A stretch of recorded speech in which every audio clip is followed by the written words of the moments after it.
জয় শিব শম্ভু। আমি স্বপ্না, আর আমি আজকে শিব পুরাণের পঞ্চম অধ্যায় পাঠ করতে চলেছি।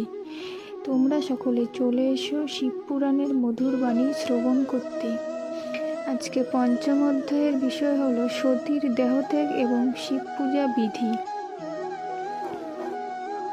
শ্লোকটি হলো অজ্ঞানাৎ যদি বা জ্ঞানাজ্জ পূজাদিকম ময়া কৃতম তদস্থ সফলম কৃপয়া তব শঙ্কর। শ্লোকটির অনুবাদ হলো শিব পুরাণের কথা শ্রবণে অমৃত, সুত মুখে তাহা শুনে ঋষিগণ প্রীত।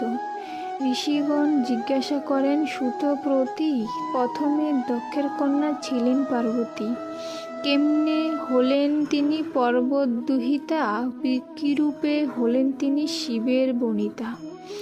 আর শিব পূজা বিধি করহ বর্ণন, সেই সব শুনিবারে বেকুলিত মন।